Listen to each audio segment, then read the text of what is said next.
A gente está o tempo todo fazendo estimativas, julgamentos, mas já paramos para pensar nas forças que, sem a gente perceber, acabam moldando essas decisões?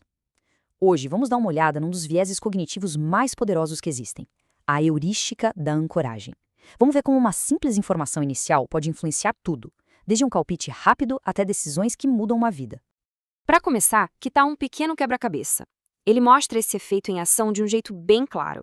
É um problema de multiplicação bem direto ao ponto. Imagina só a cena. Pedem para uma pessoa estimar o resultado dessa sequência, mas em pouquíssimos segundos. Não é para calcular, é só para dar um palpite, um chute mesmo. Olhando para esses primeiros números, 1, 2, 3, qual seria a estimativa? Agora, por um grupo diferente, o mesmo problema foi apresentado, só que na ordem inversa. A matemática é exatamente a mesma, mas a sequência agora começa com números bem maiores: 8, 7, 6. Será que a estimativa mudaria? E a resposta é sim. E como muda? O grupo que começou com 1 vezes 2 estimou, na média, 512. Já o grupo que começou com 8 vezes 7 teve uma estimativa média de 2.250, mais de 4 vezes maior. E é aqui que a coisa começa a ficar interessante. E agora vem a grande surpresa. A resposta correta é 40.320. Pois é, os dois grupos estavam muito, mas muito longe. Só que as estimativas deles foram sistematicamente puxadas para baixo ou para cima pelos primeiros números que eles viram. Isso nos leva à pergunta fundamental. Se a equação é idêntica, por que cargas d'água os pontos de partida levaram a resultados tão diferentes? A resposta está no atalho mental que todos nós usamos. E o nome desse atalho é heurística da ancoragem, um conceito super importante, estudado por psicólogos como Daniel Kahneman e Amos Tversky. Basicamente, funciona assim. Quando precisamos estimar alguma coisa, o nosso cérebro se agarra à primeira informação que recebe. Essa é a tal da âncora. No nosso quebra-cabeça, os primeiros números, 1 e 2 ou 8 e 7, serviram como âncoras. A partir daí, a gente até faz ajustes, mas esses ajustes quase sempre são pequenos demais. E o mais interessante é que esse efeito não se limita a problemas de matemática, não. Ele aparece em todo tipo de estimativa, mesmo quando a âncora é totalmente aleatória.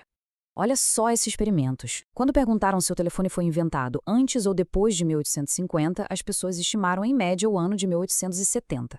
Mas quando a âncora foi 1920, a estimativa pulou para 1900. O mesmo com a altura do Monte Everest.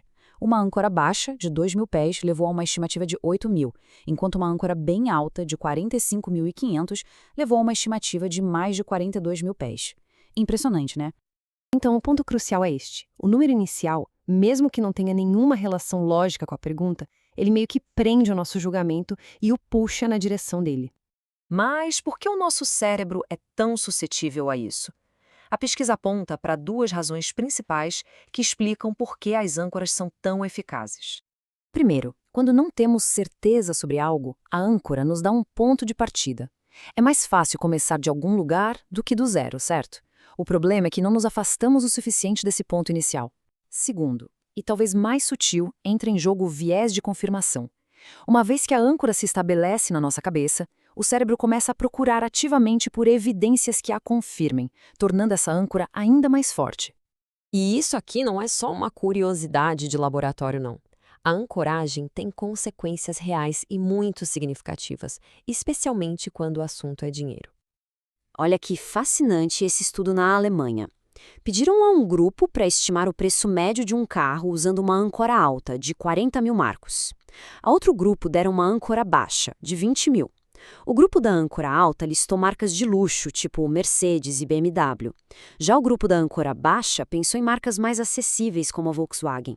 A âncora não mudou só a estimativa de preço, ela mudou a própria categoria de produto em que as pessoas estavam pensando. A implicação disso para o consumo é enorme. Mostrar primeiro um item muito caro pode fazer com que outros itens pareçam bem mais baratos em comparação. E isso aumenta a disposição das pessoas a pagar. Vendedores experientes usam isso para ancorar a percepção de valor de um cliente. Esse efeito também se manifesta num ambiente profissional de alta pressão, as negociações salariais, especialmente para recém-formados de programas de MBA. As empresas muitas vezes perguntam sobre o salário anterior, né? Mas por quê? Porque numa situação de incerteza, o salário antigo de um candidato se torna uma âncora poderosíssima para a oferta que vai ser feita, independentemente das novas qualificações que a pessoa tenha.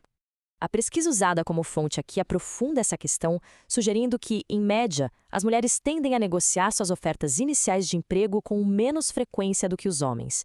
Se isso acontece, seus salários iniciais podem, por consequência, funcionar como uma âncora mais baixa, não só para aquele emprego, mas para toda a trajetória de ganhos futuros. E isso tudo nos deixa com uma questão final para reflexão. Se pequenos desvios iniciais, causados por diferentes âncoras salariais e tendências de negociação, se acumulam ao longo de décadas de carreira, qual é a implicação a longo prazo para a diferença salarial entre homens e mulheres? Uma pergunta poderosa para se pensar.